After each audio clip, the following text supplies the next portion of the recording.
तो आज मैं आपको वेलकम बेबी थीम का ये केक बनाना सिखाऊंगी और इसके ऊपर जो टॉपर्स लगे हुए हैं इनमें सबसे मोस्ट इम्पॉर्टेंट टॉपर है जी ये बेबी वाला टॉपर। तो जी हाँ, बेबी मोल्ड को यूज़ करते हुए कैसे आप ये बेबी वाला टॉपर बना सकते हैं बहुत आसान तरीके से। तो आज की वीडियो में ये छोटी छोटी चीज़ें मैं आपको गाइड करूंगी। तो सबसे पहले मैं आपको ये बेबी वाला टॉपर बनाना सिखा देती हूँ, उसके बाद हम बाकी केक की तरफ चलेंगे। तो यहाँ पे देखिए जी, मैंने फॉन्डेंट ली है। इसको सबसे पहले आपने नीड करना है, इस तरह से तोड़ते जाना है, जोड़ते जाना है। तो हाथों की गरमाइश से ये फॉन्डेंट जो है काफ़ी सॉफ्ट हो जाएगी। तो जब ये फॉन्डेंट सॉफ्ट हो जाए तो इसके अंदर थोड़ा-सा टाइलोस ऐड करना है। अच्छा, टाइलोस पाउडर आपने ज़रूर ऐड करना होता है, इससे आपके जो टॉपर्स हैं ना वो बहुत जल्दी अपनी शेप होल्ड कर लेते हैं और फॉन्डेंट जो है ना थोड़ी-सी हार्ड हो जाती है, मीन कि अपनी शेप जो है वो बहुत जल्दी होल्ड कर लेती है। तो यहाँ पे देखिए, सॉफ्ट करने के बाद मैंने थोड़ा-सा टाइलोस पाउडर डाला है और टाइलोस पाउडर डाल के भी इसे अच्छे से नीट कर लिया है। तो यहाँ पे मैंने इस फॉन्डेंट को 2 से 3 हिस्सों में डिवाइड कर लिया था क्योंकि मुझे 2 से 3 शेड बनाने हैं। तो सबसे पहले हम स्किन शेड बनाएँगे बेबी के लिए। तो उसके लिए थोड़ा-सा देखिए, मैंने ब्राउन शेड का बस 1 से 2 ड्रॉप्स ऐड किए हैं और इसे अच्छे से नीट किया है। तो यहाँ पे देखिए जी, ये लाइट सा जैसे स्किन पिंक सा कलर होता है ना बेबी के लिए, वो वाला शेड तैयार हो जाएगा। तो कलर आप थोड़ा-सा कम-ज़्यादा कर सकते हैं। अगर आपको शेड लाइट लगे तो थोड़ा-सा मज़ीद ऐड कर सकते हैं। मुझे भी यहाँ पे थोड़ा-सा लाइट लग रहा था तो मैंने थोड़ा-सा इसमें 1 ड्रॉप और ऐड किया है और ये देखिए, ये परफेक्ट कलर हमारे पास आ गया है। बाकी जो फॉन्डेंट थी उसे भी मैंने नीट कर लिया था, उसमें मैं दूसरे कलर ऐड करूँगी, वो मैं आपको बाद में दिखाती हूँ। पहले ये देखें, ये कॉर्नफ्लोर है, इसके अंदर अच्छी तरह से आपने इसको ना एक दफ़ा इस तरह से पेड़ा सा बना लेना है इसका फॉन्डेंट का। अच्छा, कॉर्नफ्लोर जो है ये देखिए, ये मैंने यहाँ पे लगा के जो दूसरी फॉन्डेंट थी उसको भी मैंने इस तरह से स्मूथ करके एक पेड़ा सा बना के रख लिया है, इसे हम बाद में यूज़ करेंगे। अब मैं आपको ना पहले दिखा दूँ ये सारे के सारे जो मोल्ड हैं। अच्छा देखिए, इसमें से मैं यूज़ करूँगी ये बादल वाला मोल्ड जो स्काई के लिए, स्टार्स वाला मोल्ड, और ये है बेबी मोल्ड। इसके अंदर पहले थोड़ा-सा आपने कॉर्नफ्लोर लगा के ना इस तरह मोल्ड के अंदर, तो इसे अच्छे से डस्ट कर लेना है ताकि फॉन्डेंट जो है ना इसके अंदर चिपके नहीं। उसके बाद आपने इसके अंदर फॉन्डेंट को फिल करना है। अच्छी तरह आपने उँगली के साथ ना प्रेस करके फॉन्डेंट को इस मोल्ड के अंदर फिल करते जाना है, ऊपर से प्रेस करते जाना है और जो एक्स्ट्रा फॉन्डेंट है उसे आपने छुरी से इस तरह से ऊपर से रिमूव कर देना है। मतलब कि बिल्कुल प्लेन कर लेना है। हल्का सा कॉर्नफ्लोर लगाना है और इस मोल्ड को उठा के ना आपने 1 से 2 मिनट के लिए फ्रिज के ऊपर वाले खाने में, बर्फ़ वाले खाने में रख देना है। ये बड़ी मैं अहम टिप बता रही हूँ आपको, आपका ये बहुत ज़बरदस्त परफेक्ट शेप बन के तैयार होगी। मैंने यहाँ पे बेबी मोल्ड को फ्रीज़र में रख दिया था 1 से 2 मिनट के लिए। बाकी जो फॉन्डेंट थी व्हाइट वाली, देखिए इसे मैंने इस तरह से बेल लिया है। इतना ही मोटा आपने बेलना है, ज़्यादा आपने बारीक नहीं करना। और ये वाला जो बादल वाला मोल्ड है ना, ये देखिए, ये मैंने आपको दिखा दिया है जिस पैकेट में से मैंने निकाला है, और इस तरह से आपने प्रेस करके तो ये आपने सारे जो बादल है ये बना लेने हैं।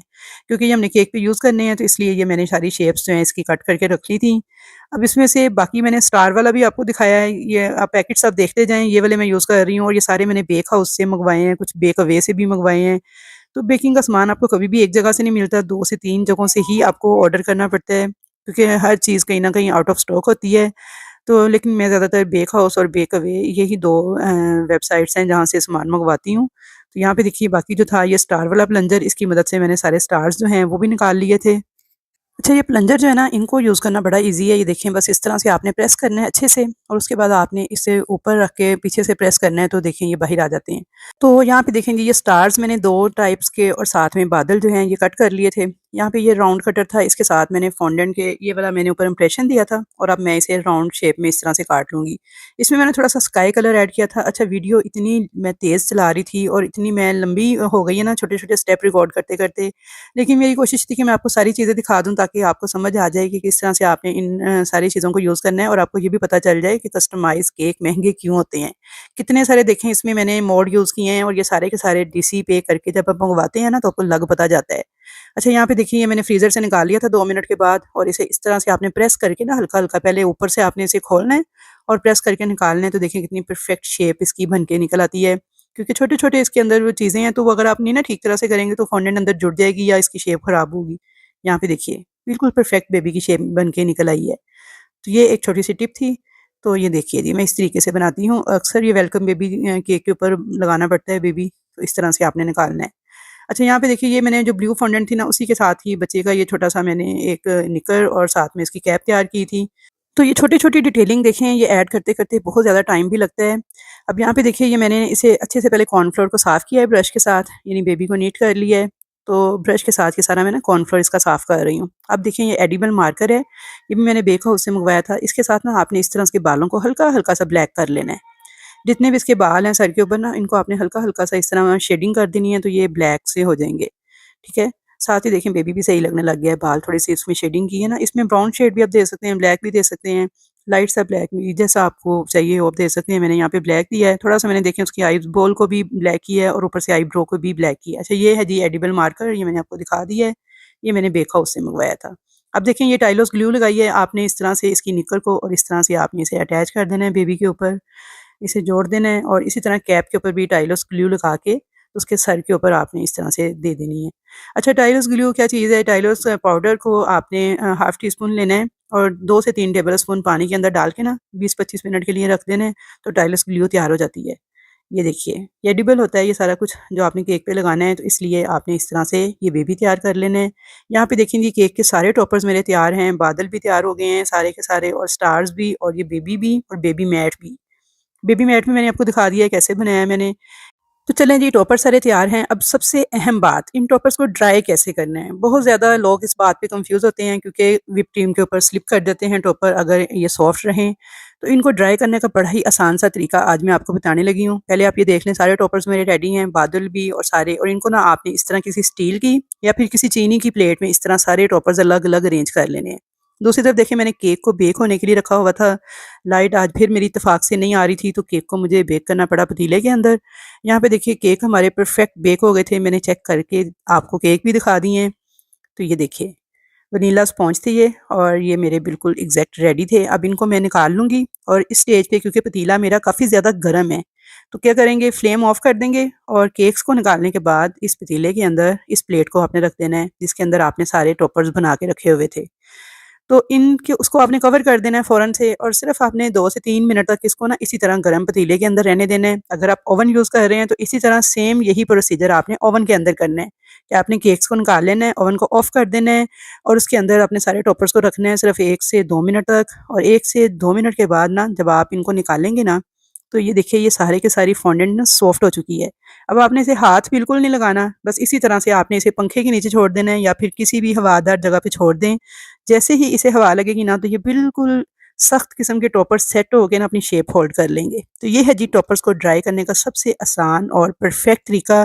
तो मैं यही इस्तेमाल करती हूँ, इसीलिए मेरी कोशिश होती है जब मैं केक बेक होने के लिए रखूँ तो साथ के साथ ही मैं टॉपर्स को तैयार कर लूँ ताकि फ़ौरन के बाद मैं इसे ओवन में या पतीले में रख के इनको भी साथ ही ड्राई कर लूँ। अब यहाँ पे देखें ये जिसे नेम लिखा था मैंने तो ये वाले प्लंजर्स यूज़ किए हैं। ये भी मैंने बेक हाउस से मंगवाए थे और यहाँ पे देखें ये टॉपर्स बिल्कुल स्टिफ हो गए हैं, हार्ड हो गए हैं। मैं देखिए आपको हाथ लगा के दिखा रही हूँ। अब देखें ये बिल्कुल सेट हो चुके हैं। अच्छा इनके पीछे जो स्टिक्स लगाई थी ना ये मैंने एडिबल ग्लू लगा के थोड़ी-सी और उसके ऊपर थोड़ी-थोड़ी फॉन्डेंट जो थी ना वो ऊपर इस तरह पेस्ट की थी। तो इस तरह से बैक साइड पे ये स्टिक अटैच करके उसके बाद मैंने इनको ड्राई किया है। तो ये देखिए बिल्कुल सेट हो गए हैं। अब जब इनको केक के ऊपर लगाएँगे ना तो बिल्कुल भी ये गिरेंगे नहीं और ऐसा नहीं होगा कि चिप-चिप करें या ये सॉफ्ट हो जाएँ। इसी तरह से मैंने नेम वाले भी सारे टॉपर तैयार कर लिए थे और यहाँ पे देखिए केक हमारा तैयार था। सेंटर में मैंने एक स्ट्रॉ ऐड किया था क्योंकि केक ज़रा दूर जाना था तो मैंने कहा ऐसा ना हो कि डिलीवरी के दौरान कहीं इसकी लेयर्स जो हैं स्लिप हों, इसलिए मैंने एहतियातन इसके सेंटर में एक स्ट्रॉ ऐड कर दिया था।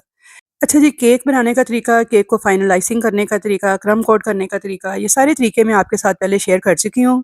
तो लिंक मैं डिस्क्रिप्शन में डाल दूँगी इन वीडियोज़ का, आप वहाँ से देख के इस केक को इस तरह से क्रम्ब कोट करके, फाइनल कोट करके, क्रीम करके रेडी कर सकते हैं। यहाँ पे मैं सिर्फ़ आपको टॉपर्स बनाने और लगाने का तरीका बता रही हूँ। तो ये देखिए जी, ये मैंने बेबी वाला जो टॉपर था ना, इसके नीचे पहले मैंने वो ब्लू वाला रेडी किया था जो मैंने आपको दिखाई थी शीट, लेकिन जो मैंने पिक्चर देखी उसमें व्हाइट शीट थी और वो इस तरह से थी तो फिर मैंने व्हाइट बना दी थी फॉन्डेंट के साथ। तो ये देखिए जी, ये सारे टॉपर्स मैं लगाती जा रही थी और यहाँ पे आप कमाल देखिए कि टॉपर सारे के सारे जो है ना उल्टे लग गए थे। ये मैं सारा कुछ लगाने के बाद जब मैंने देखा तो फिर मैंने दोबारा से टॉपर सारे उतारे, ऊपर से केक को दोबारा से नीट किया, प्लेन किया और फिर से टॉपर सारे अरेंज किए। वो स्टेप मैंने आपको नहीं दिखाया। लेकिन ये देखिए जी, ये सारा कुछ करने के बाद भी देखिए टॉपर्स कितने स्टेबल हैं और ये थी जी मेरे केक की फाइनल लुक। थोड़े-से मैंने इसके ऊपर स्प्रिंकल्स ऐड कर दिए थे। और इस तरह से आपने ये स्प्रिंकल्स जो हैं थोड़े से इसके साइडों पे भी अटैच कर देने हैं, इस ऊपर भी थोड़े से आपने स्प्रिंकल कर देने हैं और ये नेम जो था ये मैंने इस तरह से लगा दिया था इसका यहाँ पे। और नेम आपने हमेशा उल्टी साइड से लिखना शुरू करना है। मीन के देखिए मैंने खाला का जो ए है वहाँ से लिखना स्टार्ट किया है। जैसे देखिए वेलकम का मैंने ई से स्टार्ट किया था तो मैं बैकवर्ड लेके गई थी। इसी तरह से जान को भी देखिए मैंने जे से स्टार्ट किया है ताकि इनका ना एक बैलेंस बन जाए। फिर आपको आइडिया हो जाता है कि आपने कहाँ तक इनको लेके जाना है। अगर आप एक साइड से स्टार्ट करेंगे ना फिर या तो सारे वर्ड्स पीछे चले जाते हैं, सारे के सारे जो हैं वो मतलब कि वो एडजस्ट नहीं होते। बस आपने इस चीज़ का ख्याल करते हुए इन्हें करना है तो बिल्कुल लेवल इस तरह से आने चाहिए ये। तो ये थी जी हमारे केक की फाइनल लुक। तो वीडियो इस स्टेज पे ज़रा भी अच्छी लग रही है या कुछ समझ में आ रहा है तो जल्दी से लाइक कर दें, शेयर कर दें और अच्छा सा एक कमेंट करके बताएं कि कैसी लगी आपको मेरी आज की ये वीडियो। आया ये आपके लिए हेल्पफुल साबित हुई या नहीं। मैंने छोटे-छोटे पॉइंट्स थे जो आपके साथ क्लियर करने की कोशिश की है, आपको गाइड करने की कोशिश की है। फिर भी अगर किसी बात की समझ ना आई हो तो आप कमेंट सेक्शन में मुझसे पूछ सकते हैं। तो ये देखिए जी, ये केक को मैंने बॉक्स में रख के इसकी पिक्चर्स ली थी और इस केक के ऊपर टॉपर्स आपने कब अटैच करने हैं? ये वो सवाल है जो कि बहुत ज़्यादा कमेंट सेक्शन में मुझसे पूछा जा रहा है कि क्रीम केक के ऊपर फॉन्डेंट के टॉपर्स को हमने कब अटैच करना होता है। तो देखें, इसके लिए मैं आपको एक सिंपल सा फार्मूला बताती हूँ कि आपने क्रीम केक के ऊपर जो टॉपर्स तैयार करने हैं, पहले आपने इनको बना के अच्छे से ड्राई करना है जिस तरीके से मैंने आपको बताया है। उसके बाद आपने केक को फाइनल क्रीम लगा के नीट करके बिल्कुल फ्रिज में रख देना है। जैसे ही आपको पता चले कि आपका कस्टमर केक को पिक करने के लिए आने वाला है तो आपने आधा घंटा पहले क्या करना है, इन सारे टॉपर्स को केक के ऊपर अटैच कर देना है। अगर कस्टमर ने आपसे कहा है कि आप केक डिलीवर करवा दें तो आपने यही करना है बस कि आधा घंटा पहले आपने सारे टॉपर शॉपर लगा के केक को रेडी करना है, राइड बुक करवानी है और केक को डिलीवर करवा देना है। तो मैं ये तरीका इस्तेमाल करती हूँ। आई होप कि आज की वीडियो आपको अच्छी लगी होगी। मुझे आप लोगों के फीडबैक का रहेगा इंतज़ार। अल्लाह हाफ़िज़।